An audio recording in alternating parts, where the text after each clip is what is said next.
As I mentioned, we've got John Rees from the Stop the War Coalition with us. So, John Rees, what is the answer to Boris Johnson?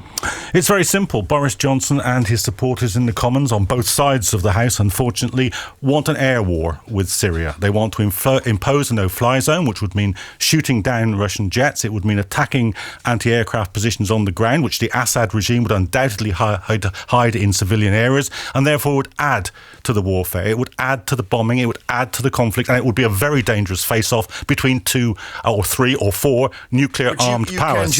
You can protest and just protest against Russia bombing Aleppo. You have to take the context into account here. When Andrew Mitchell goes on the BBC Today programme tomorrow calling for British fighters to down Russian aircraft and saying it doesn't matter because the Turks shot one down and so we can get away with it, any protest there would be seen as a ramp towards that end. And if we'd done it already, by the way, Boris Johnson wouldn't have got up in the House of Commons yesterday and said what he said. He would have got up and said this. He would have said, look, even the Stop the War coalition agree that the Assad regime and the Putin regime are so terrible and therefore we must go to war with them. We must have a no-fly zone. We must shoot down their planes. So this is a Stop the War coalition. They're the Start the War coalition. If you've issued a statement, John Rees, why not protest to get outside the Russian embassy? Because to do that would be to alter politics in this country in favour of the people who want an air war in Syria. It would be to alter the balance of domestic politics so that it made the Tory government and their allies on the right wing of the Labour Party more capable of adding to the bombing. And everybody knows... So we shouldn't get involved to try and stop Russia? No, we should. And here's what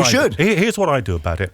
I support the anti-war protesters in Russia who are taking on their own government about this. Not only have I been to Russia and spoken with them in Moscow, I've made a documentary, a television documentary about the Putin regime. So the proper place to attack the Putin government is in Russia, where the citizens of Russia can make a difference. And the proper place to attack the British government is in this country, where we're responsible for its foreign policy. All the foreign forces, including the Russians, should withdraw from Syria. So we can put that to one side. But not protesting? Now. No, because, as I say, it would alter the balance of politics in this country in a way which would make more bombing more possible. Because the suspicion is that you only really protest against George Bush and Tony Blair. You only protest against the USA and the UK.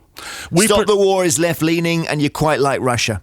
No, we don't like Russia at all. And as I've said, I have a very, very long tradition of opposing any authoritarian regime, including the Russian regime. In fact, I'm one of the very few people probably in this country who was in Berlin in 1989 for 3 days on the protests that brought down the Berlin Wall. So playing the "you're pro-Russian" card with me won't work. I still don't understand why this doesn't stand tall as Colonel Bob Stewart is saying, as an absolutely atrocious behaviour by a nation state, but not enough to get you out of your front door and protest against it. No. And I understand what the reasons you've given, but people, why not stand there with a placard? That's the way of getting heard, isn't it? Because, as I said to you, the minute we do that, the minute we do that, Boris Johnson will be on his feet in the Commons saying there is no opposition in this country to our policy towards bombing Russia. There's no opposition in this country towards an air war with Russia. And to do that will add to the bombing, will add to the suffering. And we know we'll know the first time, by the way, one of these missiles tries to take out an anti-aircraft position of the Assad regime hidden in a civilian area,